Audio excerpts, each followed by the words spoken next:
গল্পের ক্যারাভ্যান চ্যানেলে আপনাকে স্বাগত জানাই। বন্ধুরা, শীত পড়ে গেল, তাই একটু নতুন গল্প হয়ে যাক। আজ আগাথা ক্রিস্টি। আপনাদের অনেকের অনুরোধ ছিল, আজ তাই আগাথা ক্রিস্টির হ্যাজেলমোরে খুন, আজ প্রথম পর্ব। মেজর বার্নাবি তার পুরনো গরম আর ভারী ওভারকোটটা গায়ে চাপালেন, পায়ে পড়লেন গামবুট, হাতে লণ্ঠন ঝুলিয়ে দরজা খুলে এক ঝলক উঁকি মারলেন বাইরের দিকে। বাইরে নিকষ কালো আঁধার। লণ্ঠনের ম্লান আলোয় মেজর বার্নাবি দেখতে পেলেন সামনে আর আশেপাশে শুধু সাদা তুষারের স্তর পড়ে আছে। যত দূর নজর গেল, শুধু তুষার ছাড়া আর কিছুই তার চোখে পড়ল না। গত 4 দিন ধরে গোটা ইংল্যান্ডে এক টানা তুষারপাত হয়েছে, যার ফলে ডার্টমুর অঞ্চলের ওই ছোট্ট সিটাফোর্ড গ্রামের মাটির ওপর প্রায় 3-4 ফিট তুষারের আস্তরণ জমে রয়েছে। লণ্ঠনের আলোয় বাইরের দিকে তাকিয়ে জোরে জোরে কয়েকবার নিঃশ্বাস নিলেন মেজর বার্নাবি। তারপর লণ্ঠন হাতে নিয়ে বাংলো থেকে বাইরে বেরিয়ে এলেন তিনি। অল্প কিছুক্ষণ বাদে কাছেই একটা গলিতে এসে ঢুকলেন। সামনেই একটা পুরনো আমলের বাড়ির সদর দরজার পাল্লায় জোরে কয়েকবার টোকা দিলেন মেজর বার্নাবি। 4-5 সেকেন্ড কাটতে না কাটতেই দরজাটা খুলে গেল। অল্প বয়সী একজন পরিচারিকা মেজরকে অভ্যর্থনা করে ড্রয়িং রুমে নিয়ে বসালো। ড্রয়িং রুমের ভেতরের বৈদ্যুতিক আলোর সাথে ফায়ারপ্লেসের চুল্লিতে গনগন করে জ্বলছে কাঠের গুঁড়ি। মেজর ফায়ারপ্লেসের সামনে এসে গনগনে আগুনে নিজের হাত দুটো মেলে ধরলেন কিছুক্ষণ। তারপর গলায় আঁটা পুরু পশমি স্কার্ফটি খুলে উল্টো দিকের কৌচে বসলেন আয়েশ করে। প্রায় সঙ্গে সঙ্গে দরজা ঠেলে ড্রয়িং রুমে ঢুকলেন 2 সমবয়সী মহিলা। মেজরকে দেখে আনন্দে উৎফুল্ল হয়ে উঠলেন তারা। যাক, আপনি এসেছেন দেখে খুব ভালো লাগলো মেজর বার্নাবি। মহিলাদের মধ্যে যিনি প্রবীণ তিনিই মন্তব্য করলেন। ভীষণ একঘেয়ে লাগছিল মিস্টার বার্নাবি, যেদিকে তাকাই শুধু তুষার আর তুষার। আমার অবস্থাও একই, মিসেস উইলেট। মেজর উঠে এসে তাদের দুজনের সঙ্গে করমর্দন করতে করতে বললেন। মিস্টার গারফিল্ড আসছেন? মিসেস উইলেট বললেন। মিস্টার ডিউকও আসছেন শুনেছি, আর মিস্টার রাইক্রাফটেরও আসার কথা আছে, কিন্তু যা বৃষ্টি আবহাওয়া, শেষ পর্যন্ত এসে পৌঁছতে পারবেন কি না আমি জানি না। তাছাড়া ওনার বয়সও তো অনেক হয়েছে। ভায়োলেট, মিসেস উইলেট তার সঙ্গী যুবতীর দিকে তাকিয়ে বললেন, আগুনে আর একটু কাঠ দাও। থাক, ওটা আমিই দিচ্ছি। বলেই মেজর এগিয়ে এসে পাশে রাখা কাঠের টুকরো তুলে নিয়ে আগুনে ছুঁড়ে ছুঁড়ে দিতে থাকলেন। আজ থেকে ঠিক 10 বছর আগে রয়্যাল নেভির ক্যাপ্টেন জোসেফ ট্রেভেলিয়ান চাকরি থেকে অবসর নিয়ে ডার্টমুটের গ্রামাঞ্চলে কিছু জমি কিনে গড়ে তুলেছিলেন সিটাফোর্ড হাউস। মোট 2টি বাংলো নিয়ে গড়া এই প্রাসাদের এক অংশ তিনি হস্তান্তর করেছিলেন তার পুরনো বন্ধু মেজর বার্নাবিকে। বাকি অংশটুকু তিনি একাই ভোগ করতেন। গোটা বাড়িতে বিদ্যুৎ সরবরাহের জন্য ক্যাপ্টেন ট্রেভেলিয়ান বিদ্যুৎ উৎপাদন যন্ত্র বসিয়েছিলেন, জলের পাম্পও বসিয়েছিলেন জল সরবরাহের জন্য। অনেক টাকা খরচ করে সাধের বাড়িটি তৈরি করার পর ক্যাপ্টেন ট্রেভেলিয়ানের টাকার লোভ গিয়েছিল বেড়ে। বাড়ি করার পরে সেখানে ভাড়াটে বসানোর কোনো ইচ্ছে গোড়ায় তার না থাকলেও শেষ পর্যন্ত তিনি তা করতে বাধ্য হয়েছিলেন।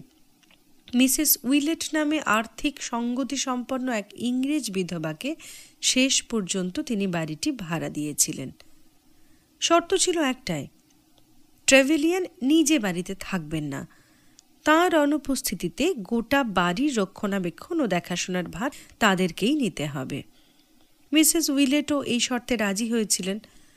একমাত্র অবিবাহিত যুবতী কন্যা ভায়োলেটকে সঙ্গে নিয়ে তিনি সুদূর দক্ষিণ আফ্রিকা নাটাল থেকে এসে বাসা বেঁধেছিলেন ইংল্যান্ডের এই পাড়াগাঁয়ে। সেই থেকে ক্যাপ্টেন ট্রেভেলিয়ান বাড়ির বাইরে এক্সহ্যাম্পটনে একটি পুরনো বাড়ি ভাড়া নিয়ে আছেন তিনি। সপ্তাহের প্রতি মঙ্গলবার সিটাফোর্ড এসে পুরনো বন্ধু মেজর বার্নাবির সঙ্গে কিছু সময় কাটিয়ে যান তিনি। আবার মেজর বার্নাবিও সপ্তাহের প্রতি শুক্রবার ক্যাপ্টেন ট্র্যাভেলিয়ানের ভাড়া বাড়িতে গিয়ে কিছুটা সময় কাটিয়ে আসতেন। এইভাবে প্রায় কয়েক বছর যাবৎ দুজনে দুজনের পুরনো বন্ধুত্বের সম্পর্ক বজায় রেখে চলেছেন। না, মেয়েদের সম্পর্কে প্রৌঢ় ক্যাপ্টেন ট্র্যাভেলিয়ান এখন আর আদৌ আগ্রহী নন। যদিও যৌবনে তিনি যুবতী মেয়েদের নিয়ে অনেক সময় ব্যয় করেছেন, সিটাফোর্ড হাউসে ট্র্যাভেলিয়ান তার বন্ধু বার্নবির কাছে আসেন শুধু বন্ধুত্বের খাতিরে, মিসেস উইলেট বা তার যুবতী মেয়ে ভায়োলেটের আকর্ষণে নয়। মেজর, মিসেস উইলেটের মেয়ে ভায়োলেট হঠাৎ বলে উঠল, ক্রসওয়ার্ড ধাঁধার উত্তর খোঁজা আপনার নেশা, তাই না? হ্যাঁ, তা বলতে পারো, মেজর বার্নবি বললেন। এই তো গত মাসে এক ক্রসওয়ার্ড ধাঁধা প্রতিযোগিতায় জিতে আমি 3টে মোটা বই পেয়েছি।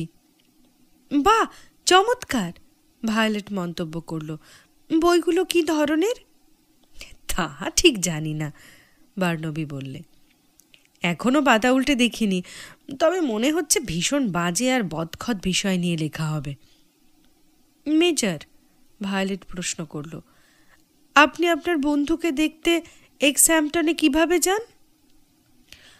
আপনার তো কোনো গাড়ি নেই। কেন, হেঁটে? মেজর বললেন।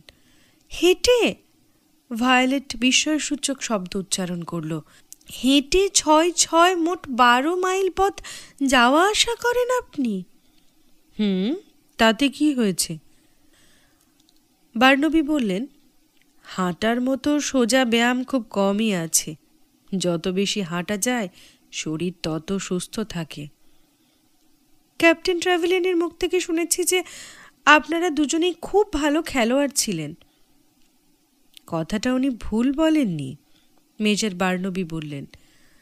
আমরা গরমের সময় দুজনে আল্পস পাহাড়ে চূড়োয় উঠতাম, শীতে স্কি করতাম, কিন্তু এখন দুজনেই বুড়ো হয়েছি, তাই হাঁটা ছাড়া আর কোনো ব্যায়াম বা খেলাধুলা করা সম্ভব নয়। কথা শেষ করে মেজর বার্নাবি জানলার পর্দা সরিয়ে বাইরের দিকে তাকিয়ে বললেন, আজকেও প্রচুর তুষারপাত হবে বলে মনে হচ্ছে। কি মজা, আনন্দে হাততালি দিয়ে উঠলেন ভায়োলেট। আসলে আমি তো দক্ষিণ আফ্রিকায় প্রচণ্ড গরমের মধ্যে এতদিন থেকেছি, তাই তুষারপাত আমার কাছে খুব রোম্যান্টিক ব্যাপার। বোকার মতো কথা বলো না ভায়োলেট, মিসেস উইলেট ধমকের সুরে বলে উঠলেন। ঠান্ডায় পাইপের ভেতরে জল জমে যখন বরফ হয়ে যাবে তখন আর ব্যাপারটা মোটেও রোম্যান্টিক থাকবে না। পর মুহূর্তেই দরজা ঠেলে পরিচারিকা ভেতরে ঢুকে মিসেস উইলেটের কাছে এসে বলল, ম্যাডাম, মিস্টার রায়ক্রফট আর মিস্টার গারফিল্ড দুজনেই এসেছেন। পরিচারিকার কথা শেষ হতে না হতেই দুজনেই ড্রয়িং রুমে এসে ঢুকলেন। একজন মাঝবয়সী, অন্যজন যুবক। ড্রয়িং রুমে ঢুকেই দুজনে সোজা ফায়ারপ্লেসের গা ঘেঁষে দাঁড়ালেন নিজেদের শরীর চাঙ্গা করে নিতে। যুবক মিস্টার গারফিল্ড বললেন, পথে আসবার সময় মিস্টার রায়ক্রাফটকে দেখলাম পথের মাঝখানে একা দাঁড়িয়ে আছেন। দেখেই ভয়ে আঁতকে উঠলাম। ভাবলাম প্রচণ্ড তুষারপাতে পথে এভাবে দাঁড়িয়ে থাকলে তুষার চাপা পড়ে মরে যাবে নির্ঘাত, তাই সঙ্গে করে নিয়ে এলাম। কথাটা বলতে বলতেই তিনি এগিয়ে এসে ভায়োলেটের সঙ্গে করমর্দন করলেন। যুবক মিস্টার গারফিল্ডকে ভায়োলেটের সমবয়সী বলা চলে। তাকে দেখে একটু বেশি পুলকিতই হয়ে উঠল ভায়োলেট। আচ্ছা, আমরা কি কোথাও তুষারের উপর একটু স্কেটিং করতে পারি না? গারফিল্ড জানতে চাইল। স্কেটিং দিয়ে কি হবে? ভায়োলেট উত্তর দিল, তার চাইতে বরং চলুন রাস্তায় জমে থাকা তুষার সাফ করি, তাতে অনেক মজা আছে। সে তো আজ সকাল থেকেই করছি, গারফিল্ড বলল। এই দেখো না, আমার দুহাতে ফোসকা পড়ে গেছে, বলেই নিজের 2 হাত ভায়োলেটের দিকে বাড়িয়ে দিল। মিস্টার ডিউক এসেছেন। ড্রয়িং রুমের দরজা খুলে পরিচারিকা ভেতরে ঢুকে ঘোষণা করল। সিটাফোর্ড হাউসের 6টা বাংলোর মধ্যে সব শেষ যেটা খালি পড়েছিল, গত সেপ্টেম্বর মাসে সেটা কিনেছেন মিস্টার ডিউক। দশাসই চেহারার মানুষ, মিস্টার ডিউক খুব শান্ত স্বভাবের মানুষ। দিন রাত শুধু নিজের বাগান নিয়েই পড়ে থাকেন তিনি।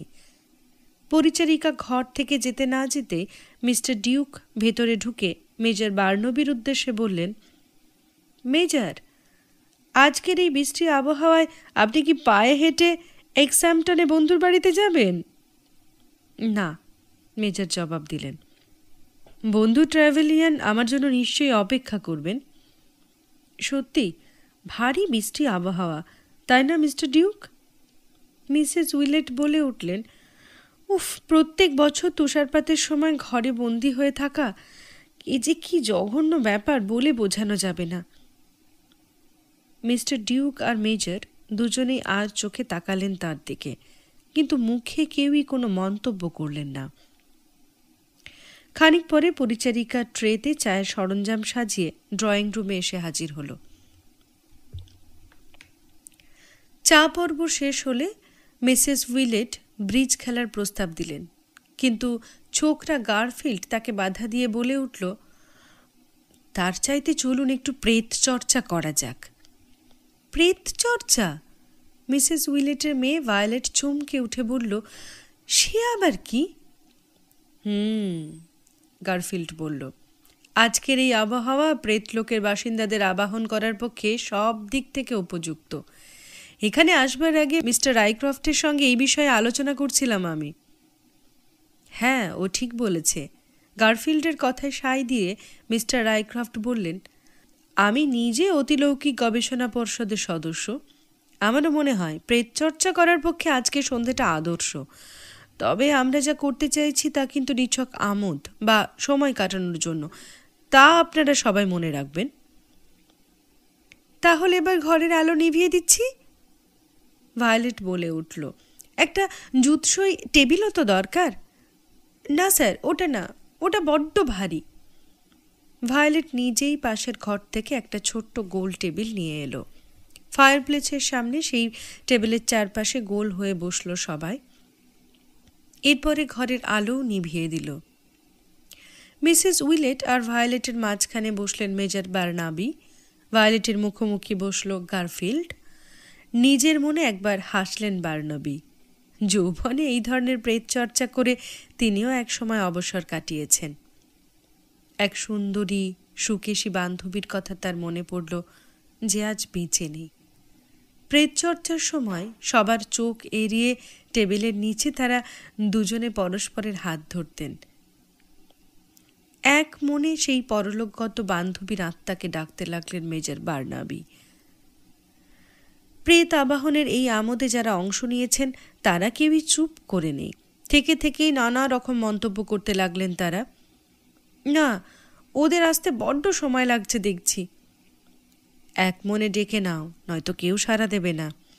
আহ, চুপ করুন, গোলমাল করবেন না দয়া করে। কয়েক সেকেন্ডের ভেতর সবাই চুপ করে গেল। ড্রয়িং রুমের মেঝেতে সূঁচ পড়লেও তার শব্দ শোনা যাবে। হঠাৎ টেবিলটা কেঁপে উঠল। প্রশ্ন করুন, মিস্টার রাইক্রফট গারফিল্ডের উদ্দেশ্যে বললেন। রনি, তুমি প্রশ্ন করো। কি করব বলুন তো? প্রশ্ন করো কোনো আত্মা এসেছে কিনা। প্রশ্ন করো কোনো আত্মা এসেছে কিনা, বলল ভায়োলেট। এখানে কোনো আত্মা এসেছেন কি? রনি গারফিল্ড জানতে চাইলে। উত্তরে টেবিলটা আবার কেঁপে উঠল। তার মানে হ্যাঁ, ভায়োলেট বলল, একজন আত্মা ঠিকই এসেছেন। আপনি কে? নাম বলুন দয়া করে। কোনো উত্তর নেই। ওকে নিজের পরিচয় দিতে বলো, মিস্টার রাইক্রফট বলে উঠলেন। আপনি নিজের পরিচয় দিন, গারফিল্ড বলল। সঙ্গে সঙ্গে টেবিলটা কাঁপতে লাগলো, কখনো ধীরে কখনো জোরে। সংখ্যা অনুযায়ী ইংরেজি বর্ণমালার হিসাবে সবাই জানলেন উপস্থিত আত্মার নাম ইভা। আপনি কি এখানে কাউকে কিছু বলতে চান? গারফিল্ড আবার প্রশ্ন করল। টেবিল কেঁপে উঠে জানালো যে তার অনুমান ঠিক। আপনি কি মিসেস উইলেট বা তার মেয়েকে কিছু বলতে চান? গারফিল্ড প্রশ্ন করল। না। মিস্টার রাইক্রফট? না। Mister Duke? না। তাহলে কি আমায় কিছু জানাতে চান? হ্যাঁ। এইটুকু জানিয়ে টেবিল বারে বারে আবার কাঁপতে লাগলো, যেমন কেঁপে উঠেছিল নিজের পরিচয় দিতে গিয়ে। মিস্টার রায়ক্রফট এবং উপস্থিত সবাই দেখতে পেলেন কাগজের বুকে একটি নাম ফুটে উঠছে, ডায়না। ডায়না কে, রনি? মিস্টার রায়ক্রফট বললেন। ওই নামে তুমি কাউকে চেনো? কই না। রনির উত্তর শুনে মেজর বার্নাবি হেসে আর চোখে তাকালেন মিসেস উইলেটের দিকে। তিনি কি যেন ভাবলেন নিজের মনে। এবার ভায়োলেট আত্মাকে কয়েকটি প্রশ্ন করল। আত্মা জানালো যে শীঘ্রই সে ইতালি যাবে।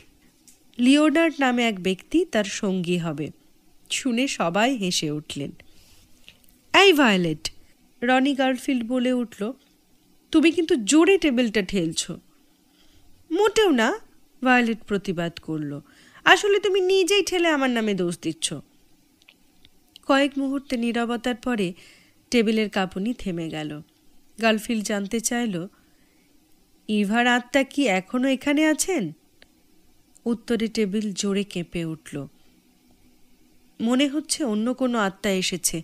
রনি জানতে চাইল, এখানে কি নতুন কোনো আত্মা এসেছেন? হ্যাঁ। আপনি কি কোনো খবর এনেছেন? হ্যাঁ। আমার জন্য? না। ভায়োলেট বা তার মায়ের জন্য? না। তবে কি মেজর বার্নাবির জন্য? হ্যাঁ। বর্ণমালা অনুযায়ী খবরটা জানান। টেবিলের কাঁপুনি অনুযায়ী রনি গার্লফিল্ড ইংরেজি বর্ণমালার এক একটি অক্ষর লিখতে লাগল। কাঁপুনি শেষ হতে দেখা গেল শব্দটি ট্রেভেলিয়ান। এ তো আমাদের সবারই চেনা নাম, মিসেস উইলেট বললেন। এখানে ক্যাপ্টেন ট্রেভেলিয়ানের নাম লেখা হয়েছে। Captain Trevelyan? গার্লফ্রেন্ড প্রশ্ন করল। ওর কি হয়েছে? আবার শুরু হলো টেবিলের কাঁপুনি। যে দুটি শব্দ কাগজের উপর ফুটে উঠল, তারা মারা গেছেন। কে মারা গেছেন? গার্লফিল্ড আবার প্রশ্ন করল। Captain Trevelyan? হ্যাঁ। কিভাবে মারা গেছেন? উনি খুন হয়েছেন। আমি আর পারছি না, আমাকে মাফ করবেন। মিসেস উইলেট চাপা গলায় কেঁদে নিজের হাত দুটো তুলে নিলেন টেবিলের ওপর থেকে। এসব আমার আর ভাল লাগছে না। মিসেস উইলেটের কথায় সায় দিয়ে বাকি সকলেই হাত তুলে নিলেন টেবিল থেকে। আলো জ্বালিয়ে দিন, নির্দেশ দিলেন মিস্টার রায়ক্রফট। মেজর বার্নাবি কোচ ছেড়ে উঠে ঘরের সবকটা আলো জ্বালিয়ে দিলেন। একটু আগে পাওয়া দুঃসংবাদ ঘরের ভেতরে যে বিষণ্ণ পরিবেশ তৈরি করেছিল, হঠাৎ আলোর ঝলকে তা কিছুক্ষণের জন্য কেটে গেল বলেই মনে হলো। সবাই সবার মুখের দিকে তাকাতে লাগলেন। কেউ বলার মতো কিছু খুঁজে পেলেন না। ধ্যাৎ, এসব রসিকতা। ঘরের ভেতরে থমথমে ভাবটা কাটাবার জন্য রনি গার্লফিল্ড মন্তব্য করল। এই জাতীয় রসিকতা প্রেতলোকের বাসিন্দাদের মোটেও করা উচিত নয়, মন্তব্য করলেন মিসেস উইলেট। মানুষের মৃত্যু নিয়ে এই ধরনের রসিকতা করার অর্থই বা কি? প্রশ্ন করল ভায়োলেট। আগেই বলে রাখি, আমি কিন্তু হাত দিয়ে টেবিল ঠেলিনি, বলে উঠল রনি গার্লফিল্ড। আমিও ঠেলিনি, একই সুরে বলে উঠলেন মিস্টার রায়ক্রফট। আমিও ঠেলিনি, তাদের সঙ্গে একই সুরে গলা মেলালেন মিস্টার ডিউক।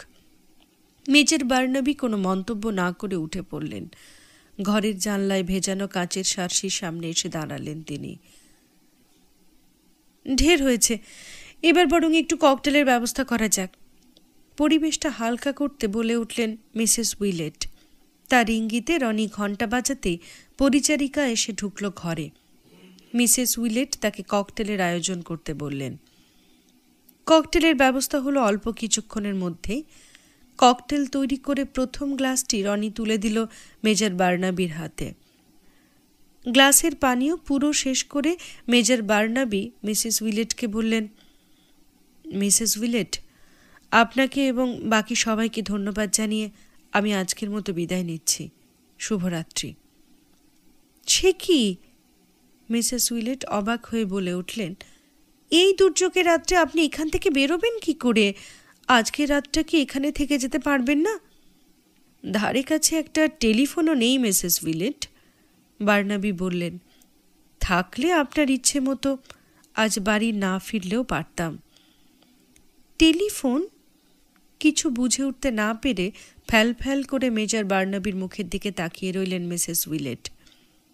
হ্যাঁ, বার্নাবি বললেন, সত্যি বলতে কি, জো ট্র্যাভেলিয়ান সম্পর্কে আমার খুব দুশ্চিন্তা হচ্ছে। আপনারা হয়তো এটাকে কুসংস্কার বলতেই পারেন, কিন্তু তাহলেও আমি নিজে নিশ্চিত হতে চাই। আজ সন্ধ্যার ব্যাপারটাকে আমি পুরোপুরি রসিকতা বলে মেনে নিতে পারছি না। আপনার মনের অবস্থা বুঝতে পারছি মেজর, কিন্তু এই সিটাফোর্ড গ্রামের কোথাও টেলিফোন পাবেন না আপনি, বললেন মিসেস উইলেট। অতএব আমাকে যেতেই হবে। তা তো বুঝলাম, কিন্তু আপনি যাবেন কিভাবে? রাস্তায় যে পরিমাণ তুষার জমেছে তাতে স্থানীয় কোনো ড্রাইভারই গাড়ি বের করতে রাজি হবে না। গাড়ির দরকার নেই, আমি হেঁটেই যেতে পারবো। হেঁটে? এই দুর্যোগে? আপনার কি মাথা খারাপ হয়েছে মেজর? তীব্র গলায় প্রতিবাদ জানালেন মিসেস উইলেট।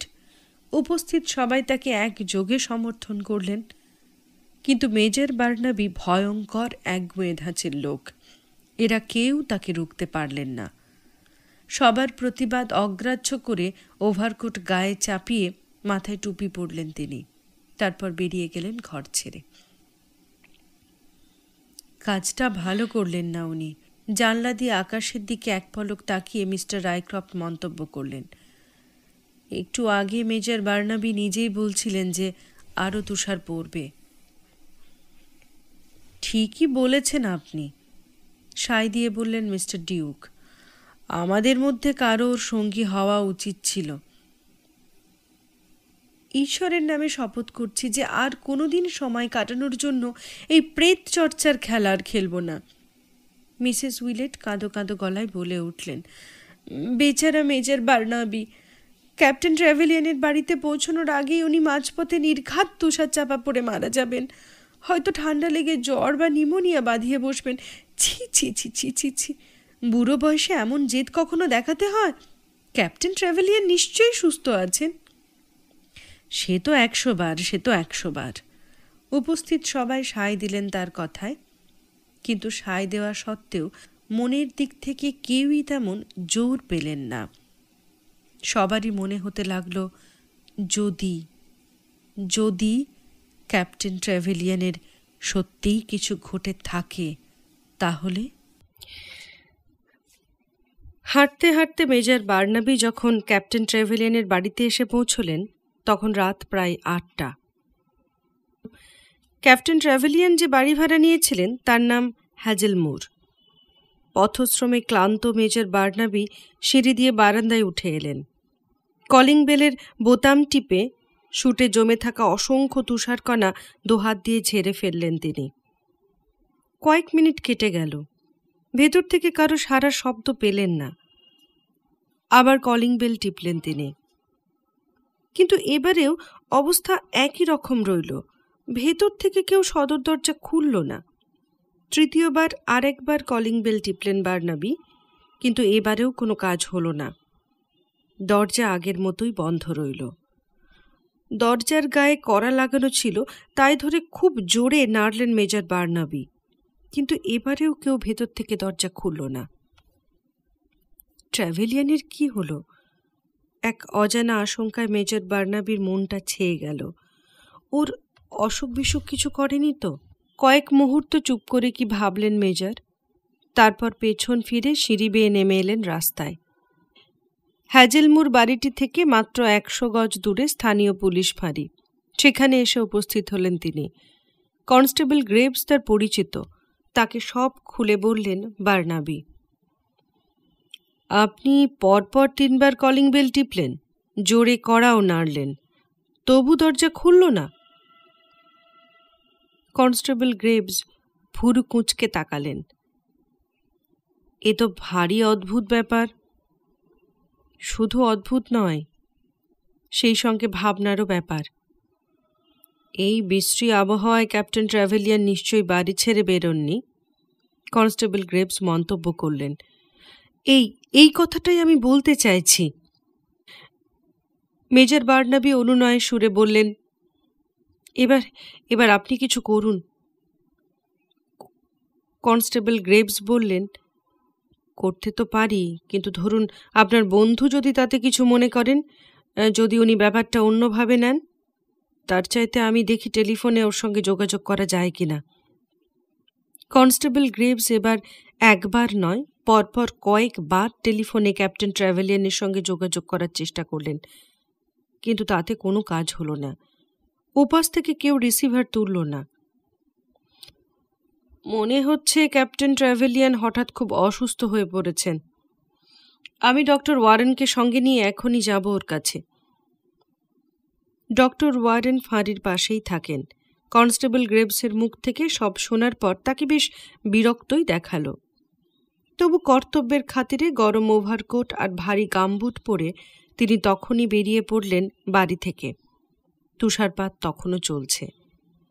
মেজর বার্নাবি আর ডক্টর ওয়ারেনকে সঙ্গে নিয়ে কনস্টেবল গ্রেভস এসে হাজির হলেন হ্যাজেল মোড়ে। কলিং বেল টিপে আর কড়া নেড়ে কোনো লাভ হলো না। বাড়ির পেছনের দিকে একবার চলুন, ডক্টর ওয়ারেন প্রস্তাব দিলেন। দেখা যাক ওদিকে গিয়ে ভেতরে ঢোকা যায় কিনা। বাড়ির পেছন দিকে এসে পৌঁছানোর পর হঠাৎ তাদের নজরে পড়ল ট্র্যাভেলিয়ানের স্টাডির একটা জানলা খোলা। সেই খোলা জানলা দিয়ে প্রথমে মেজর বার্নাবি, তারপর কনস্টেবল গ্রেভস এবং সব শেষে ডক্টর ওয়ারেন ভেতরে ঢুকলেন। স্টাডির ভেতরে চরম বিশৃঙ্খলার চেহারা লক্ষ্য করলেন তারা। বই, খাতা, কাগজপত্র, দলিল সব ছড়িয়ে ছিটিয়ে পড়ে আছে। মেঝের উপর উপুর হয়ে পড়ে আছেন বিশাল দেহী ক্যাপ্টেন ট্র্যাভেলিয়ান, তার হাত দুটো দুপাশে ছড়ানো। ক্যাপ্টেন ট্র্যাভেলিয়ানের দেহের পাশে গাঢ় সবুজ রঙের একটা ধাতব টিউব পড়ে আছে। ডক্টর ওয়ারেন হাঁটু গেড়ে বসে তার নাড়ি এবং হৃৎপিণ্ডের গতি পরীক্ষা করলেন। কয়েক সেকেন্ড বাদে দীর্ঘশ্বাস ফেলে উঠে দাঁড়ালেন তিনি। উনি কি মারা গেছেন? মেজর বার্নাবি প্রশ্ন করলেন। হ্যাঁ, ঘাড় নেড়ে সংক্ষেপে উত্তর দিলেন ডক্টর ওয়ারেন। কনস্টেবল গ্রেভসের দিকে তাকিয়ে তিনি বললেন, এখন আপনি বলুন কি করব? আপনার ওপরওয়ালা ইন্সপেক্টর সাহেব যতক্ষণ না এসে পৌঁছচ্ছেন ততক্ষণ এই লাশ পরীক্ষা করাও আমার পক্ষে উচিত হবে না। তবে মৃত্যুর কারণ কি তা বলছি। পুলির গোড়ায় হাড় ভেঙে যাওয়ার ফলে ক্যাপ্টেন ট্র্যাভেলের মৃত্যু হয়েছে, আর মনে হচ্ছে ওই জিনিসটা দিয়েই ওর মাথায় এতটাই জোরে আঘাত এনেছে বলে ডক্টর ওয়ারেন মৃতদেহের পাশে পড়ে থাকা সবুজ রঙের ধাতব টিউবটা ইশারায় দেখালেন। আততাই? ভীতি মেশানো সুরে কনস্টেবল গ্রেভস বলে উঠলেন, তার মানে ডাক্তার, আপনি বলছেন এটা খুন? ক্যাপ্টেন ট্র্যাভেলিয়ানকে খুন করা হয়েছে? ডক্টর ওয়ারেন কোনো উত্তর না দিয়ে নীরবে শুধু ঘাড় নাড়লেন। ডাক্তার, মেজর বার্নাবি ডাক্তার ওয়ারেনকে প্রশ্ন করলেন, কতক্ষণ আগে ওর মৃত্যু ঘটেছে তা বলতে পারেন? তা কম করে 2-3 ঘন্টা তো বটেই, ডক্টর ওয়ারেন জবাব দিলেন। আমার হিসেবে তাই দাঁড়াচ্ছে। প্রায় 2-3 ঘন্টা? হায় ঈশ্বর! আক্ষেপে সুরে বলে উঠলেন মেজর বার্নাবি। তারপর তার বন্ধুর মৃতদেহের পাশেই একটা চেয়ারে বসে পড়লেন। নিজের মনে বিড়বিড় করে বললেন, তাহলে সময় দাঁড়াচ্ছে বিকেল প্রায় 5:25। হায় ঈশ্বর! তাহলে আজ বিকেলে ওখানে প্রেত চক্রে যা ঘটেছিল সে সবই সত্যি? ক্যাপ্টেন ট্র্যাভেলিয়ানের স্টাডিটা খুঁটিয়ে দেখতে দেখতে মুখ তুলে একবার আত্মপ্রসাদের হাসি হাসলেন ইন্সপেক্টর ন্যারাক্ট। ঊর্ধ্বতন কর্তৃপক্ষ এই হত্যাকাণ্ডের তদন্তের দায়িত্ব অর্পণ করেছেন তার ওপর। সেই দায়িত্ব পালন করতে তিনি ছুটে এসেছেন সুদূর এক্সট্রার থেকে। তাকে কর্তৃপক্ষের নির্দেশে তদন্তের কাজে সাহায্য করবেন সার্জেন্ট পোলক। স্টাডির খোলা জানলা দিয়ে বাইরের দিকে তাকালেন ইন্সপেক্টর। বাইরে যত দূর দৃষ্টি যায় শুধু চোখে পড়ে ধপধপে সাদা ঘন তুষারের স্তর, তার উপর ঝলসাচ্ছে শীতের সূর্যকিরণ। জানলা থেকে প্রায় 100 গজ দূরে একটা ছোট কাঠের বেড়া দেখা যাচ্ছে। তার কিছুটা দূরেই পাহাড়ে ওঠার খাড়া চড়াই পথ শুরু হয়েছে।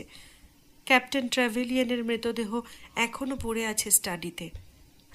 নৌবাহিনীর চাকরি থেকে অবসর নেওয়ার পরেও ট্রেভেলিয়ান নাবিকদের ধাঁচের মতো চাপদাড়ি রাখতেন। লম্বাটে মুখে চিবুকের কাছে দাড়িটা ছুঁচলো হয়ে গেছে। ট্রেভেলিয়ানের বয়স হয়েছিল প্রায় 60, কিন্তু দেখলে মনে হতো তিনি সবে 50-এর কোঠায় পা দিয়েছেন। ইন্সপেক্টর নিজে এখনো খেলাধুলা করেন। ট্রেভেলিয়ানের চওড়া কাঁধ, পেশিবহুল অথচ মেদহীন শরীর থেকে তিনি বুঝতে পারলেন তিনিও খেলাধুলার সঙ্গে নিজেকে যুক্ত রেখেছিলেন। ব্যাপারটা ভারী অদ্ভুত ঠেকছে বলে ইন্সপেক্টর তাকালেন সার্জেন্ট পোলকের দিকে। এই খুন সম্পর্কে আপনার ধারণা কি বলুন শুনি। কয়েকবার মাথা চুলকালেন সার্জেন্ট পোলক। তারপর বেশ হুঁশিয়ার ভঙ্গিতে মন্তব্য করলেন, স্যার, আমার মনে হয় ক্যাপ্টেন ট্রেভেলিয়ান যখন ওপরতলায় ছিলেন ঠিক সেই সময় আততায়ী বাইরে থেকে জানলা খুলে ভেতরে ঢোকে। তারপর ঘরের জিনিসপত্র তছনছ করতে থাকে। ভেতরে কাউকে দেখতে না পেয়ে ও নিশ্চয়ই ধরে নিয়েছিল যে বাড়িতে কেউ নেই। নাক দিয়ে শব্দ করে গম্ভীর গলায় ইন্সপেক্টর প্রশ্ন করলেন, ক্যাপ্টেন ট্রেভেলিয়ানের শোবার ঘরটা কোথায়? আগে ওপরতলায় স্যার। বিনীত ভঙ্গিতে সার্জেন্ট পোলক জানালেন, এই ঘরের ঠিক উপরে। এখন রোজই বিকালে প্রায় 4টে নাগাদ সন্ধ্যা হচ্ছে। ন্যারক্ট আবার বললেন, আমার ধারণা অনুযায়ী ক্যাপ্টেন ট্রেভেলিয়ান যদি সত্যিই সেই সময় ওপরে থাকতেন তাহলে ওই ঘরের আলো নিশ্চয়ই জ্বলত, আর জানলার কাছে আসবার সময় বাইরে থেকে তা আততায়ীর চোখে ঠিকই পড়ত। আগে আপনি বলতে চাইছেন যে সে অপেক্ষা করত, তাই না? যে বাড়ির কোনো ঘরে আলো জ্বলে সেখানে বাইরে থেকে কোনো আততায়ী জানলা দিয়ে চুরি করতে বা খুন করতে ভেতরে ঢোকে না। যাক, তারপর কি ঘটেছিল বলে আপনি মনে করেন? স্যার, সার্জেন্ট পোলক উৎসাহিত হয়ে বলতে লাগলেন, আমার মনে হয় এবার কোনো আওয়াজ হচ্ছে শুনতে পেয়ে ক্যাপ্টেন ট্রেভেলিয়ান ব্যাপারটা কি দেখতে নিচে নেমেছিলেন। আততায়ী ওর পায়ের আওয়াজ শুনেই ওর মাথায় জোরে আঘাত করার সিদ্ধান্ত নেয়। সে ব্যাটা দরজার আড়ালে গিয়ে লুকোয়। ক্যাপ্টেন ভেতরে ঢুকতেই ওই ভারী টিউবটা দিয়ে তার মাথায় জোরে আঘাত আনে পেছন থেকে। নাক দিয়ে আবার আওয়াজ করলেন ইন্সপেক্টর, মানছি আপনার বক্তব্যে যুক্তি আছে। সেক্ষেত্রে ক্যাপ্টেন ট্রেভেলিয়ান নিশ্চয়ই জানলার দিকে মুখ করে দাঁড়িয়েছিলেন, কিন্তু তাহলে পোলক, আপনার যুক্তিটা আমার খুব জুৎসই বলে মনে হচ্ছে না। আমার ভাল লাগছে না। লাগছে না স্যার? না, তার কারণ একটাই, সন্ধে 5টায় শুধু চুরি করার মতলবে একজন অপরাধী জানলা দিয়ে কারো বাড়িতে ঢুকবে আমি বিশ্বাস করি না। কেন স্যার? সার্জেন্ট পোলক নিজের জেদ বজায় রাখতে বলে উঠলেন, এমন পরিস্থিতিতে সে এক দারুণ সুযোগ পাবে বলে ভাবতে পারে। সুযোগের কথা হচ্ছে না, ইন্সপেক্টর মন্তব্য করলেন। বাইরে থেকে দেখে চুরি বলে মনে হলেও আসলে ব্যাপারটা যে তা নয় সে কি আপনি এখনো বুঝতে পারছেন না? আচ্ছা, আপনিই বলুন, জানলা দিয়ে চোরের কোন ঘরটিতে ঢোকা উচিত ছিল? রান্নাঘরে, তাই না? সেখানে দামি বাসনপত্র থাকে। এদিক থেকে আপনার সঙ্গে আমি পুরোপুরি একমত, সার্জেন্ট পোলক মন্তব্য করলেন। জানলার দিকে একবার তাকান সার্জেন্ট, ইন্সপেক্টর বললেন। ভেতর থেকে তাতে ছিটকিনি আটা ছিল না। বাইরে থেকে সহজেই এক টানে পাল্লা খুলে ফেলা হয়েছিল, লক্ষ্য করেছেন? দুপা এগিয়ে এসে সার্জেন্ট পোলক জানালা পরীক্ষা করলেন। তারপর বিস্ময়সূচক ধ্বনি উচ্চারণ করে বললেন, কি আশ্চর্য! জানলার পাল্লা দুটো আলতো করে ভেজিয়ে রাখা হয়েছিল, ছিটকিনি আটা হয়নি। বোঝাই যায় যে চুরি করার উদ্দেশ্যেই অপরাধী জানলা দিয়ে ভেতরে ঢুকেছিল। এটা আমরা ধরে নিই, তাই সে চেয়েছিল। এইভাবে সে আমাদের চোখে ধুলো দিতে চেয়েছে, আমাদের বোকা বানাবার চেষ্টা করেছে। যাক, ব্যাপারটা তাহলে আপনার মাথায় ঢুকেছে, ইন্সপেক্টর বললেন। আপনাকে অসংখ্য ধন্যবাদ, পোলক। তাহলে স্যার, সার্জেন্ট পোলক গম্ভীর গলায় বললেন, আমাদের এটাই ধরে নিতে হচ্ছে যে অত্যন্ত সুপরিকল্পিতভাবে কেউ ক্যাপ্টেন ট্রাভেলিয়ানকে খুন করেছে। ঠিক ধরেছেন। এজন্য আবার আপনাকে ধন্যবাদ জানাচ্ছি। এবং খুন যে করেছে সে যে ট্রাভেলিয়ানের বিশেষ পরিচিত, সে বিষয়ে আমার কোনো সন্দেহ নেই। আততায়ী জানালা দিয়ে এই ঘরে ঢুকেছিল, আপনার এই যুক্তিও অকাট্য। এবং জেনে রাখুন, বাইরের গলানো তুষার পায়ে মারিয়ে সেই ঘরে ঢুকেছিল, যার ফলে ঘরের মেঝেতে ভেজা জুতোর ছাপও পড়েছিল। তবে শুধু এই ঘরে, এছাড়া বাড়ির অন্য কোনো ঘরের মেঝেতে সেই ছাপ পড়েনি অন্তত। কনস্টেবল গ্রেভস বা ডক্টর ওয়ারেন কারোর চোখেই পড়েনি। শুধু এই ঘরের মেঝের ওপর সেই গলানো তুষার সমেত ভেজা চামড়ার জুতোর দানা তাদের চোখে পড়েছিল। এতে যে ব্যাপারটা স্পষ্ট হয়ে গেল তা হচ্ছে, ক্যাপ্টেন ট্রাভেলিয়ানের চোখের সামনেই আততায়ী এই ঘরে জানলা খুলে ভেতরে ঢুকেছিল। আর সেক্ষেত্রে আপনি জানতে বাধ্য যে আততায়ী এমন কেউ ছিল যে ক্যাপ্টেন ট্রাভেলিয়ানের বিশেষ পরিচিত। আচ্ছা সার্জেন্ট, আপনি তো এই এলাকারই লোক, বলুন তো যে ধারে কাছে এমন কেউ আছে কিনা যার সঙ্গে ক্যাপ্টেন ট্রাভেলিয়ানের শত্রুতা গড়ে উঠেছিল? না স্যার, সার্জেন্ট পোলক জবাব দিলেন। শুধু ধারে কাছে কেন, দুনিয়ায় ওর কোনো শত্রুই ছিল বলে আমার মনে হয় না। ভদ্রলোক এমনিতে ছিলেন খুবই ফুর্তিবাজ। তাছাড়া চাকরি থেকে অবসর নেওয়ার পরে হঠাৎ প্রচুর টাকা রোজগারের নেশা পেয়ে বসেছিল। কিন্তু এই জন্য প্রতিবেশীদের কারোর সঙ্গে ওর কোনো রকম শত্রুতা গড়ে উঠেছিল বলে কখনো তো শুনিনি। সে তো এখনকার ব্যাপার, ইন্সপেক্টর বললেন। কিন্তু নৌবাহিনীতে চাকরি করার সময় কেউ ওর শত্রু হয়ে দাঁড়িয়েছিল কিনা আমাদের এখনো জানা নেই। সার্জেন্ট, আমার নিজের অভিজ্ঞতায় দেখেছি যে এখানে যদি আপনি কারো শত্রু হন, তাহলে অন্য যেখানেই যান না কেন সেখানেই নতুন করে আবার কারো শত্রু হয়ে উঠবেন। আর ট্রাভেলিয়ানের খুনের প্রসঙ্গে সেই সম্ভাবনাটা পুরোপুরি উড়িয়ে দিতে পারছিও না। এবার তাহলে পরবর্তী যুক্তিগুলোতে আসা যাক, কি বলেন? আপনি নিজেও একজন পুলিশ অফিসার, আর তাই আপনার এটা অজানা নয় যে সাধারণত লাভের উদ্দেশ্যেই একজন অপরাধী ব্যক্তিগত খুনের মতো একটি অপরাধ সংঘটিত করতে থাকে। ক্যাপ্টেন ট্রাভেলিয়ান নিশ্চয়ই বেশ পয়সাওয়ালা লোক ছিলেন, তাই না? তা বলতে পারেন স্যার, সার্জেন্ট পোলক বললেন। কিন্তু অন্যদিকে তিনি ছিলেন ভয়ানক কৃপণ। চাঁদা বা দান ধ্যানের ব্যাপারে একটা আদলাও পারতপক্ষে ওর হাত দিয়ে গলত না। খুনটা যখন হয় সেই সময় আর কোনো লোক বাড়িতে ছিল না? ইন্সপেক্টর জিজ্ঞাসা করলেন। আগে না, গত 5 বছর ধরে ক্যাপ্টেন ট্রাভেলিয়ান ছাড়া আর মাত্র একটি লোককেই আমি এই বাড়িতে দেখেছি, তার নাম ইভান্স। সে রোজ দুবেলা রান্না করে দিত, আবার কাজ শেষ করে বাড়িতে চলে যেত। ইভান্স নিজেও নৌসেনা বাহিনীতে চাকরি করত, অবসর নেবার পরেও ট্রাভেলিয়ানের রাঁধুনির কাজও করত। এখানে মোড়ের মাথায় 4th স্ট্রিট নামে একটা গলি আছে, দেখেছেন নিশ্চয়ই। ইভান্স সেখানেই থাকে, বউকে নিয়ে একটা ঘর ভাড়া করে। এই তো সবে মাসখানেক হলো ইভান্স বিয়ে করেছে, কিন্তু ক্যাপ্টেন ট্রাভেলিয়ান ব্যাপারটায় বেশ রেগে গেছিলেন। ইভান্স বিয়ে করুক এটা ওনার ইচ্ছে ছিল না।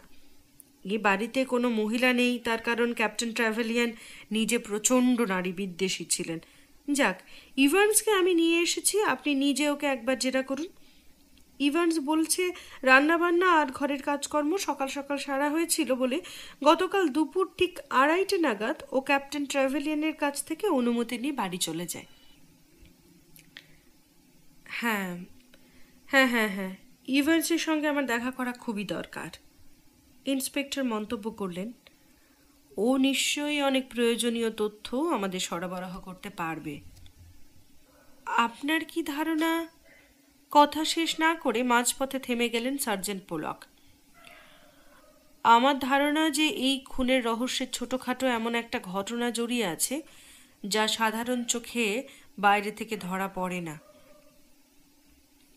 একটু উদাহরণ যদি দেন স্যার। ইন্সপেক্টর কিছু বলতে গিয়েও নিজেকে সামলে নিলেন। হাসি মুখে শুধু বললেন, এই ইভান্স কোথায়? ওকে কোথায় রেখেছেন? ও খাবার ঘরে অপেক্ষা করছে স্যার। লোকটা কেমন? নৌবাহিনীর লোক, অত্যন্ত বদখত টাইপ। মদ খায়? না স্যার। তাহলে বিয়ে করেছে বললেন না? ইন্সপেক্টর গলা নামিয়ে বললেন, ইভান্সের বউয়ের ওপর ক্যাপ্টেন ট্র্যাভেলিয়ানের কোনো রকম দুর্বলতা ছিল না তো? না স্যার। সার্জেন্ট পোলক মৃদু হাসলেন। ক্যাপ্টেন ট্র্যাভেলিয়ানের ওই রকম কোনো দুর্নাম ছিল না। তাছাড়া আগেই বলেছি যে উনি মেয়েদের খুব ঘেন্না করতেন। আর এই ইভান্স নিশ্চয়ই ছিল ওর বিশ্বস্ত এবং অনুগত ভৃত্য। আমরা সবাই তো তাই জানি স্যার।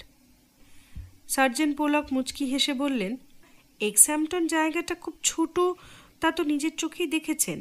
এখানে যা কিছু ঘটুক না কেন কিছুই চাপা থাকে না। বেশ।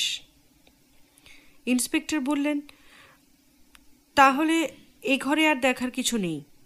এবার আমরা ইভান্সকে কিছু প্রশ্ন করে তারপর এবারই বাকি ঘরগুলো আমি পরীক্ষা করব। তারপর আমি 3 কাউন্টসে একবার যাব আর মেজর বার্নাবির সঙ্গেও দেখা করব।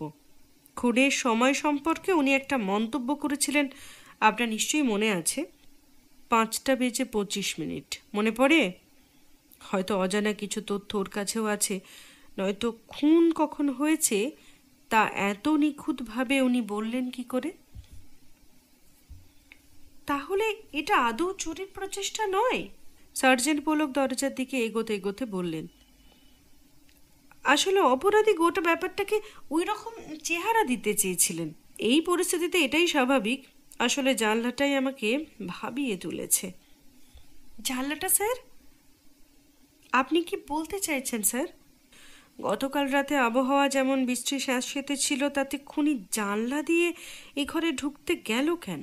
বিশেষত যেখানে আমার ধারণা গৃহস্বামী ক্যাপ্টেন ট্র্যাভেলিয়ানের সে ছিল বিশেষ পরিচিত। এক্ষেত্রে সে তো সহজেই সদর দরজা দিয়ে ভেতরে ঢুকতে পারত। নিশ্চয়ই এর পেছনে কোনো কারণ ছিল। হয়তো তাই। সায় দিয়ে সার্জেন্ট পোলক বললেন, সদর দরজা দিয়ে বাড়ির ভেতরে ঢুকলে রাস্তা থেকে পাছে কেউ দেখে ফেলে, সেই ভয়েই হয়তো খুনি জানলা দিয়ে ভেতরে ঢুকেছিল। আপনার যুক্তিটা আদৌ জোরালো নয় পোলক। গতকালের বৃষ্টি আবহাওয়ায় রাস্তায় কজন লোক বেরিয়েছিল যারা ওকে সদর দরজা দিয়ে বাড়িতে ঢুকতে দেখবে? তা নয়। অন্য কোনো কারণ লুকিয়ে আছে এর পেছনে, যা যথাসময় জানা যাবে। ট্র্যাভেলিয়ানের ঠিকের রাঁধুনি ইভান্স খাবার ঘরে একটি চেয়ারে বসেছিল। সার্জেন্ট পোলককে সঙ্গে নিয়ে ইন্সপেক্টর ন্যারাক্ট সেখানে আসতেই চেয়ার ছেড়ে উঠে দাঁড়ালো সে। ইভান্স বেটে খাটো স্বাস্থ্যবান চেহারার লোক। তার হাত দুখানা স্বাভাবিকের তুলনায় বেশ লম্বা। 2 হাতের মুঠো অর্ধেক বন্ধ করে দাঁড়িয়ে থাকার অভ্যাস আছে তার। ইভান্সের দাড়ি গোঁফ পরিষ্কার কামানো। তার গোলাকার মুখে ক্ষুদে 2টি চোখের চাউনি খুব সতর্ক আর তীব্র। হঠাৎ দেখলে বুলডগের কথা মনে পড়ে। ইভান্স যে অত্যন্ত বুদ্ধিমান ও ধূর্ত প্রকৃতির লোক, তা এক নজর তাকে দেখে বুঝতে পারলেন ইন্সপেক্টর। তোমার পুরো নাম কি? হাত নেড়ে ইশারায় তাকে বসতে বলে গম্ভীর গলায় প্রশ্ন করলেন ইন্সপেক্টর ন্যারাক্ট। আগে রবার্ট হেনরি ইভান্স। ভালো, খুব ভালো। এবার বলো তো বাবু, ওই খুনের ঘটনা সম্পর্কে তুমি কতটুকু জানো? আগে আমি কিছুই জানি না স্যার। ইভান্স কাঁদো কাঁদো গলায় বলল, ক্যাপ্টেন আর আমি আগে বহু জাহাজে একই সঙ্গে কাজ করেছি। উনি ছিলেন জাহাজের কমান্ডার আর আমি ছিলাম ওর জাহাজের রান্নাঘরের হেড বাবুর্চি। আমার হাতে তৈরি রান্না ক্যাপ্টেনের খুব প্রিয় ছিল। ওর মৃত্যুতে তাই আমার বুকের পাঁজরগুলো ভেঙে গেছে। হতে পারে উনি ছিলেন বড় অফিসার আর আমি খুদে খালাসি। তাহলেও একসঙ্গে এতগুলো বছর আমরা কাটিয়েছি তো। গত বিশ্বযুদ্ধেও লড়েছি। ইভান্স তার মনের যে ভাব প্রকাশ করতে চাইছে তার পুরোটাই যে ছলনা নয়, সে সম্পর্কে ইন্সপেক্টর নিঃসন্দেহ হলেন। গতকাল শেষবার কখন তুমি ওকে জীবিত অবস্থায় দেখেছিলে? তখন বেলা 2টো হবে স্যার, ইভান্স বলল। ক্যাপ্টেনের লাঞ্চ খাওয়া শেষ হলে আমি তার এঁটো বাসনপত্র সরিয়ে নিয়েছিলাম টেবিল থেকে। ক্যাপ্টেন নিজেই তখন বললেন যে বিকেলে আমার আর আসবার দরকার নেই। পরশুদিন বিকেলে তুমি এ বাড়িতে কাজ করতে এসেছিলে? আগে না স্যার, যেভাবে একটানা তুষার পড়ছিল তাতে বিকেলে আর বাড়ি থেকে আমি বেরোতে পারিনি। ক্যাপ্টেন অবশ্য এজন্য আমায় কিছু বলেননি। এদিক থেকে উনি ছিলেন খুব ভালো মনিব, খুব বিবেচক। যতক্ষণ পর্যন্ত আমি ভালোভাবে কাজ করছি, চুরিচামারি করছি না, ততক্ষণ পর্যন্ত উনি আমায় ঘাঁটাবেন না, এই ধাঁচের মনিব ছিলেন উনি। বহুদিন ধরে তো দেখছি ক্যাপ্টেন বরাবর এইরকমই মানুষ ছিলেন। গতকাল দুপুরে উনি তোমায় ঠিক কি বলেছিলেন তা মনে আছে? আগে হুজুর। ইভান্স রুমালে চোখ মুছে বলল। জানলা দিয়ে বাইরের দিকে কিছুক্ষণ তাকিয়ে রইলেন, তারপর নিজের মনে বলে উঠলেন, মনে হচ্ছে আজ বার্নাবি আসতে পারবে না। এই বৃষ্টির দিনে আসবেই বা কী করে?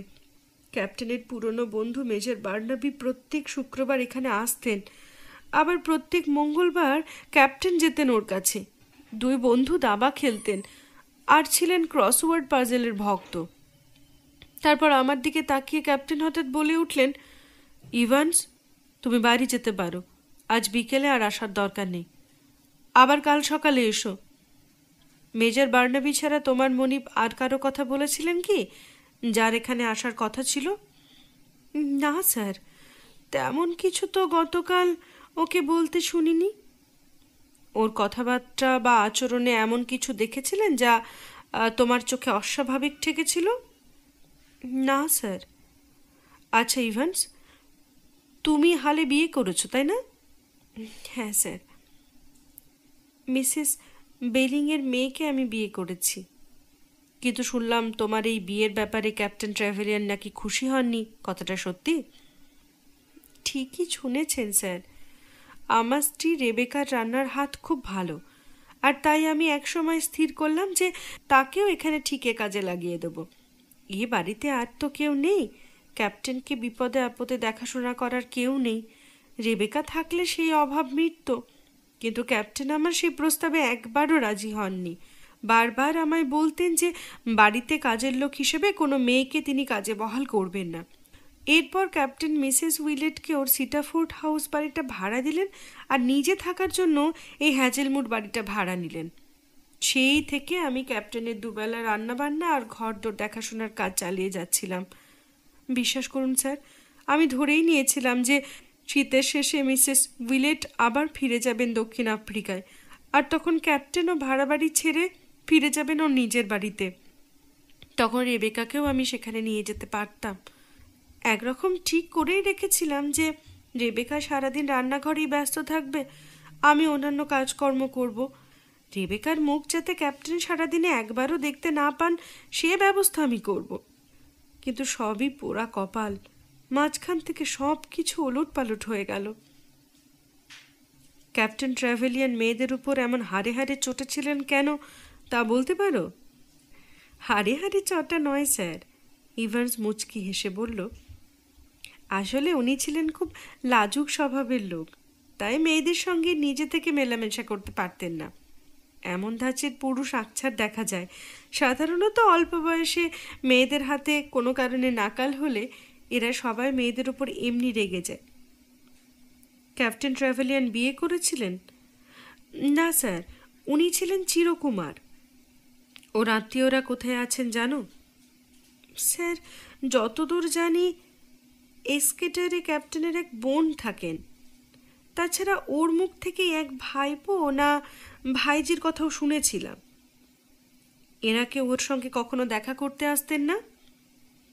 না স্যার, যতদূর জানি ওর এক বোন এক্সেটারে থাকেন, তার সঙ্গে ওর ঝগড়াঝাটি হয়েছিল। ভদ্রমহিলার পদবি কি জানো? গার্ডনার স্যার, নাম কি বলতে পারবো না। ওর ঠিকানাটা দিতে পারবে? না স্যার, ওর ঠিকানা তো আমার জানা নেই। ক্যাপ্টেন ট্র্যাভেলিয়ানের বৈষয়িক দলিলপত্র যে আমাদের খুঁটিয়ে দেখতে হবে তা নতুন করে বলার দরকার নেই। যাক ইভান্স, এবার বলো তো, গতকাল বিকেল 4টের পর থেকে তুমি কি করছিলে? আমি বাড়িতে ছিলাম স্যার। তোমার বাড়ি কোথায়? এই তো মোড়ের মাথায় স্যার, 85 নম্বর 4th স্ট্রিট। বিকেলবেলা একবারও বাড়ি থেকে বেরোওনি তুমি? না স্যার, তাছাড়া যেভাবে তুষার পড়ছিল তাতে বাইরে বেরোবই বা কী করে? সে তো বটেই। আচ্ছা ইভান্স, তুমি যা বলছো তা যে অক্ষরে অক্ষরে সত্যি তা প্রমাণ করতে পারো? আপনার কথাটা আমি ঠিক বুঝতে পারলাম না স্যার। আমি বলতে চাই, ওই সময় কেউ তোমায় বাড়িতে থাকতে দেখেছিল? এমন কোনো লোক আছে? আচ্ছা স্যার, আমার স্ত্রী নিজের চোখে দেখেছে আমি বাড়ি ছেড়ে এক পাও বেরোইনি। তাহলে তুমি আর তোমার স্ত্রী দুজনেই গতকাল বিকেলে তোমাদের বাড়িতে ছিলে? হ্যাঁ স্যার। মনে হচ্ছে তুমি সত্যি কথাই বলছো। যাক, তোমার আর কোনো প্রশ্ন আপাতত করব না আমি। স্যার, যদি অনুমতি দেন, এবার আমি ঘরদোর সব সাফ করে ফেলতে পারি? সে তো হবার নয় ইভান্স। আমাদের তদন্তের কাজ যতদিন না শেষ হচ্ছে ততদিন যেখানে যা কিছু যে অবস্থায় আছে ঠিক সেই অবস্থাতেই রাখতে হবে। কিছু সরানো বা এদিক ওদিক করা চলবে না। ঠিক আছে স্যার, আপনি যখন বলছেন তখন তাই হবে। আমি চারপাশে সব কিছু একবার ভালো করে দেখে নিই ইভান্স। ততক্ষণ পর্যন্ত তুমি বরং অপেক্ষা করো। দরকার হলে তোমায় পরেও কিছু প্রশ্ন হয়তো করা যেতে পারে। তাই হবে স্যার। ইভান্সের দিক থেকে দৃষ্টি সরিয়ে ইন্সপেক্টর এবার টেবিলের দিকে তাকালেন। রাতের খাবার টেবিলের ওপর সাজিয়ে রেখেছে ইভান্স। মোষের সেদ্ধ করা জিভ, চাটনি, পনির, বিস্কুট। এছাড়া টেবিলের পাশেই গ্যাসের উনুনের ওপর রাখা ডেকচিতে টকবক করে ফুটছে স্যুপ, সোডার বোতল, গ্লাস আর 2 বোতল বিয়ার। একপাশে ছোট্ট একটি মিডশেপের উপর থরে থরে সাজিয়ে রাখা হয়েছে এক প্রস্ত রূপোর কাপ ডিশ। তাদের পাশে শোভা পাচ্ছে 3টে উপন্যাস, একদম আনকোরা। উপন্যাস 3টে হাতে নিয়ে ঘুরিয়ে ঘুরিয়ে দেখলেন ইন্সপেক্টর ন্যারাক্ট। তাদের নাম প্রেম যেখানে শেষ কথা, লিঙ্কটের ফুর্তিবাজেরা, প্রেমের বন্দি। ক্যাপ্টেন নারী বিদ্বেষী হলেও বাছাই করার ব্যাপারে খুব রসিক পুরুষ ছিলেন দেখছি, চাপা গলায় মন্তব্য করলেন তিনি। চাপা গলায় মন্তব্য করলেও ইভান্সের কান এড়ালো না। সে বলল, ভুল করলেন স্যার, পড়ার জন্য নয়। ক্যাপ্টেন ও 3টে বই একটা নামকরণ প্রতিযোগিতায় গিয়ে জিতে পুরস্কার পেয়েছিলেন। ওই বই 3টে কোনোদিন ওকে পড়তে দেখিনি, পাতাও উল্টাতে দেখিনি। খাবার ঘরখানা আকারে মাঝারি, এক কোণে একটা আলমারি। সামনে এসে দাঁড়ালেন ইন্সপেক্টর। সার্জেন্ট পোলক এতক্ষণ তার পাশেই ছিলেন। একটি শব্দও উচ্চারণ করেননি তিনি। এবার ইন্সপেক্টরের অনুমতি নিয়ে তিনি আবার ফিরে গেলেন স্টাডিতে, যেখানে ক্যাপ্টেন ট্র্যাভেলিয়ান খুন হয়েছিলেন। আলমারির সামনে এসে দাঁড়াতে ইন্সপেক্টর দেখতে পেলেন একজোড়া স্কি, মাছ ধরার ছিপ, গলফ খেলার সরঞ্জাম আর শিকার করার কিছু অত্যাবশ্যক সরঞ্জাম ভেতরে শোভা পাচ্ছে। হাতির কেটে নেওয়া পদ্মের মতন কান, জলহস্তির চোয়াল আর একটা চিতাবাঘের চামড়াও তার চোখে পড়ল। শুধু নারী বিদ্বেষী নয়, ক্যাপ্টেন ট্র্যাভেলিয়ান যে সর্বার্থে একজন খাঁটি পুরুষ ছিলেন এই সব দেখে সে সম্পর্কে নিঃসন্দেহ হচ্ছিলেন ইন্সপেক্টর। আচ্ছা ইভান্স, ইন্সপেক্টর প্রশ্ন করলেন, সিটাফোর্ড হাউস তো মাস কয়েকের জন্য মিসেস উইলেটকে ভাড়া দিয়েছিলেন ক্যাপ্টেন ট্র্যাভেলিয়ান, তাই না? হ্যাঁ স্যার। আপনি ঠিকই শুনেছেন। তাহলে খামোকা এইসব জিনিস উনি এত দূরে এই ভাড়া বাড়িতে বয়ে আনলেন কেন? সিটাফোর্ড হাউসেই তো রেখে দিতে পারতেন। সেটা আপনি বোঝেন, আমিও বুঝবো, কিন্তু ক্যাপ্টেনকে কে বোঝাবে? ইভান্স কিছুটা বিরক্তি মেশানো গলায় বলল, ঠেলাগাড়িতে চাপিয়ে এসব জিনিস এত দূর বয়ে নিয়ে আসা কি কম ঝক্কি? ক্যাপ্টেনকে বহুবার বলেছি, কিন্তু উনি কিছুতেই শুনবেন না। বারবার বলতেন, ইভান্স, যাকে বাড়ি ভাড়া দিয়েছি সে মেয়ে মানুষ, আর আমার এইসব সাধের জিনিসের মর্ম বোঝা কোনো মেয়ে মানুষের কর্ম নয়। আলমারির কাঁচ ভেঙে চুরে সব কিছু ছড়িয়ে তছনছ করবে, তাই ওগুলো এখানে নিয়ে আসতে বাধ্য হয়েছিলাম। আলমারির ভেতরে যা কিছু দেখছেন, ক্যাপ্টেন ওগুলোকে নিজের ছেলে মেয়ের মতো ভালোবাসতেন।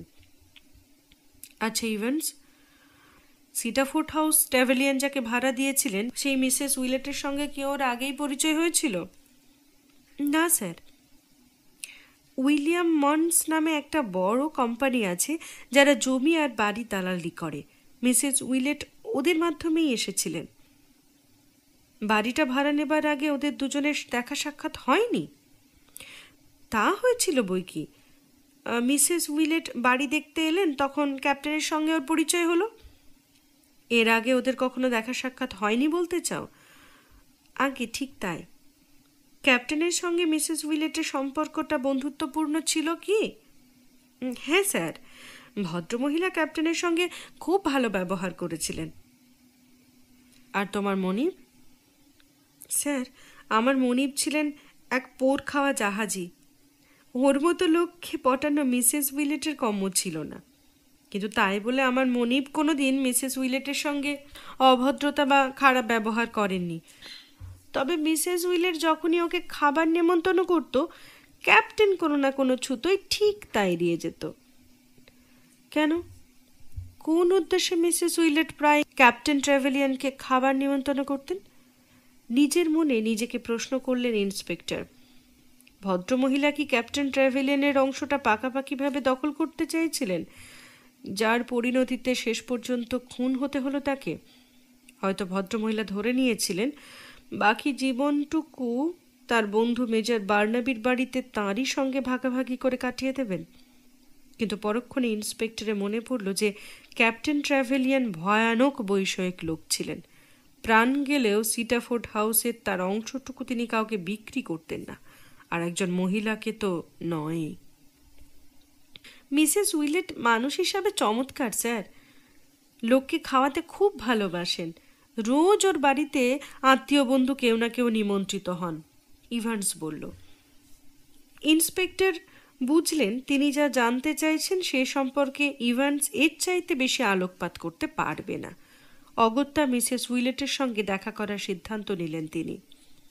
ইভান্সকে পাঠিয়ে স্টাডি থেকে সার্জেন্ট পোলককে ডাকিয়ে আনলেন ইন্সপেক্টর। সিঁড়ি বেয়ে ওপরে উঠতে লাগলেন দুজনে। কিরকম মনে হলো স্যার? ইভান সম্পর্কে ইশারায় মন্তব্য করলেন সার্জেন্ট পোলক। ওর বক্তব্যের মধ্যে সন্দেহজনক কিছু পেলেন কি?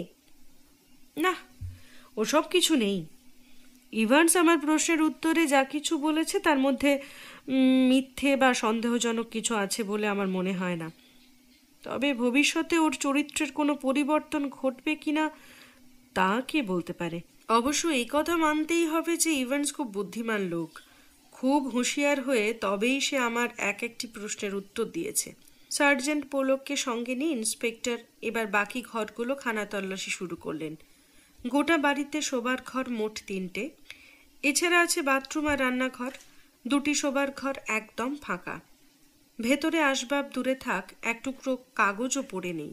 চারিদিকে এক পলক চোখ বুলিয়ে ইন্সপেক্টর এ বিষয়ে নিশ্চিন্ত হলেন যে গত কয়েক সপ্তাহ কেউই এই 2টো ঘরের একটিতেও থাকেনি। এরপর তারা দুজনে এসে ঢুকলেন ক্যাপ্টেন ট্র্যাভেলিয়ানের নিজের ঘরটিতে। এই ঘরটি দিব্যি ছিমছাম ও ঝকঝকে তকতকে। সবকটি আসবাবই যথেষ্ট রুচিসম্মতভাবে সাজানো। আসবাবগুলোর দেরাজ আর আলমারি খুলে ভেতরে সবকিছু খুঁটিয়ে খুঁটিয়ে পরীক্ষা করলেন তারা দুজনে। কিন্তু কোনো রকম বিশৃঙ্খলা তাদের চোখে পড়ল না। প্রত্যেকটি জিনিস যথাস্থানে রয়েছে। ক্যাপ্টেন ট্র্যাভেলিয়ান যে খুব পরিপাটি স্বভাবের লোক ছিলেন সে বিষয়ে নিঃসন্দেহ হলেন ইন্সপেক্টর। ট্র্যাভেলিয়ানের নিজের শোবার ঘর খানা তল্লাশি সেরে ইন্সপেক্টর পোলককে সঙ্গে নিয়ে ঢুকলেন লাগোয়া বাথরুমে। কিন্তু সেখানেও সন্দেহজনক কোনো কিছু তার চোখে পড়ল না। উপরে তো কিছুই পাওয়া গেল না স্যার, সিঁড়ি দিয়ে নিচে নামতে নামতে সার্জেন্ট পোলক মন্তব্য করলেন। তাই তো দেখছি সার্জেন্ট, কিন্তু স্টাডিতে যেসব কাগজপত্র আছে সেগুলো এখনও আমাদের দেখা হয়ে ওঠেনি। আমি চাই ওই কাজটা আপনি নিজে করুন। তাছাড়া ইভান্সকে এখনকার মতো আমি ছেড়ে দিচ্ছি, ও বাড়ি চলে যাক। পরে দরকার মতো আমি নিজে ওর বাড়িতে গিয়ে দেখা করব ওর সঙ্গে। তাই হবে স্যার। সার্জেন্ট পোলক গোড়ালি ঠুকে অভিবাদনের ভঙ্গিতে সায় দিল। লাশ এবার সরানোর ব্যবস্থা করুন। আচ্ছা, ক্যাপ্টেন ট্র্যাভেলিয়ানের লাশ যিনি প্রথম পরীক্ষা করেছিলেন সেই ডক্টর ওয়ারেন তো কাছেই থাকেন, তাই না পোলক? হ্যাঁ স্যার, ওর সঙ্গে একবার দেখা করা দরকার। 3 কাউন্টসের এপাশেই তো থাকেন উনি, কেমন? স্যার। পুলক ঘাড় নেড়ে সায় দিলেন। তাহলে আমি আগে 3 কাউন্টসের দিকেই যাব। নিন, আপনি এগোন সার্জেন্ট। সার্জেন্ট পুলক দুটি আঙুল কপালের এক প্রান্তে ঠেকিয়ে আলতোভাবে স্যালুট করলেন তার ওপরওয়ালাকে। তারপর খাবার ঘরে ঢুকলেন তিনি। ইন্সপেক্টর সদর দরজা দিয়ে বেরিয়ে এলেন সেই বাড়ি থেকে। 3 কাউন্টসের দিকে এগিয়ে চললেন তিনি। শেষ হল আগাথা ক্রিস্টির হ্যাজেল মোড়ে খুন। বন্ধুরা, বিদায় নেওয়ার আগে দুটো কথা। অনেকেই গল্প শুনছেন কিন্তু সাবস্ক্রিপশন করছেন না, আপনাদের মন্তব্য জানাচ্ছেন না।